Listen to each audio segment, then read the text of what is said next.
kalau begini kan ternyata soal bagaimana pengelolaan dan kebijakan pemerintah terhadap sekolah negeri dan swasta dalam konteks berkeadilan gitu. Iya. Tapi justru yang dipanggungkan oleh Wakil Presiden malah soal zonasi. Nah, Kita pikir zonasi ini yang paling penting, ternyata nggak lebih penting daripada itu kan. Nah, soal zonasi kan sudah kita bahas juga. Yang meramaikan soal Pak Wapres itu. Konteksnya itu kan waktu itu kami mengumpulkan semua kepala dinas pendidikan provinsi se-Indonesia sama disdik di kota kabupaten. Nah, kita minta Pak Wapres untuk memberikan arahan kan begitu. Memang salah satu isu utama yang dibahas itu adalah soal zonasi. Nah, tentu kita diskusi lah macam-macam begitu dan kita dapat masukan banyak, termasuk usulan rekomendasi kebijakannya seperti apa.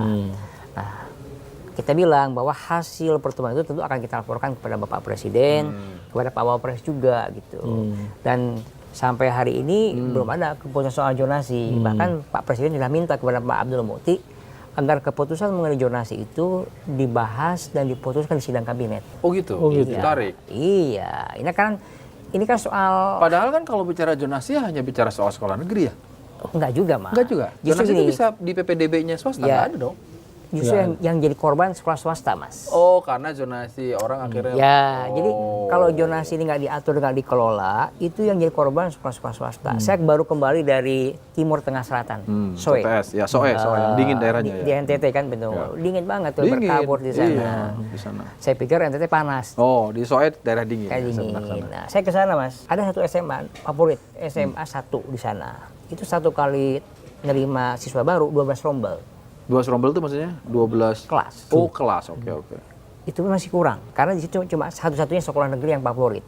Di sekitar sekolah itu ada sekolah swasta, kering siswanya, Nggak laku. Nah, jangan juga nanti sekolah negeri ini menjadi petik ya, karena nggak berkeadilan jadi predator.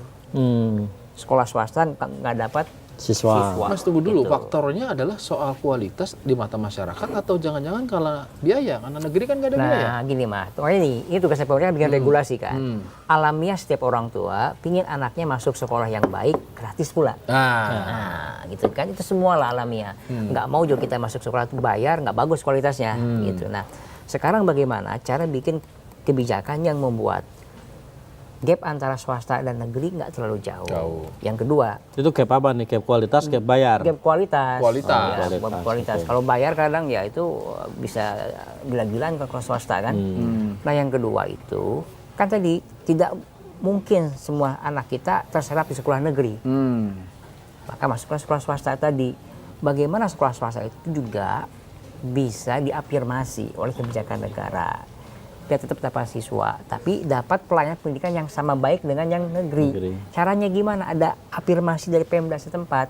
Jangan lupa urusan sekolah itu urusan pemerintah daerah, Mas. Nah, itu. Sampai tingkat SMA itu provinsi ya? Provinsi, SMA, SD, SMP, kabupaten, kabupaten, kota. Jadi urusan pembinaan sekolah itu ada di Pemda dan di Pemprov. Sebenarnya Terus ya, Kemendikdasmen ngapain? bikin regulasinya. Enak bener ya bikin regulasi Nah, yang duit. begitu ada Justru nggak enak, Mas. Kenapa? begitu ada Karena masalah nggak ada- kami yang Karena dia nggak punya tangan Iya. di daerah. Misalnya soal yang paling sederhana nih, salah satu problem di dunia pendidikan itu kan soal pemerataan guru ya. ya Soal pemerataan guru misalnya. Tapi problemnya apa Dikdasmen itu tangannya nggak sampai ke kabupaten kota. Iya. Sementara menentukan apa distribusi guru itu mereka. Oh, dinas pendidikan dinas di pendidikan kabupaten kota. Nah, problemnya itu seringkali dulu ya, itu seringkali pengangkatan guru segala macam itu pun satu tadi ya, kalau di swasta adalah konteksnya karena Tapi kalau yayasan. swasta kan otonominya yayasan iya, ya yayasan. kan? Nggak perlu lagi Yang negeri pendidikan ada dasar. juga, biasanya itu jadi komoditas politik. Jadi ada beberapa, misalnya kabupaten kota, kalau dulu ya, ini kan udah enggak. Ini ada Jelang menteri yang baru. pilkada, Ini ada wamen yang baru loh. Dia enggak punya pilkadanya aturan udah nggak ada lagi juga. Udah serentak. Kalau dulu kan tiap kali pilkada, nah dia berlomba-lomba ngangkat guru sebanyak-banyaknya. Sementara yang ngurusin bayarnya jadi di pemerintah pusat. Anggarannya gitu. Anggarannya. ya gara-gara itu memang salah satu konsekuensi negatifnya itu adalah ada penumpukan guru di satu sekolah, di yang satu baru. lokasi. Di tempat yang lain kekurangan guru. 3T lah khususnya itu. Nah, gitu. Ini yang terjadi misalnya dengan kasus pengangkatan guru swasta yang diangkat jadi guru P3K yang diharuskan ngajar di sekolah negeri. Eksodus ini, Mas. Bagaimanapun guru punya hak kenaikan jabatan, kenaikan penghasilan yang baik. P3K salah satu caranya kan P3K. Begitu diterima P3K harus ngajar di sekolah negeri meninggalkan sekolah swasta asalnya. Nah ini merepotkan sekolah-sekolah swasta. Nah sekarang bentuk tadi keadilan kebijakan yang berkeadilan tadi Gitu ya, saya kita jadi mengusahakan sekolah guru-guru P3K yang asalnya di swasta itu masih bisa mengajar di sekolah asalnya.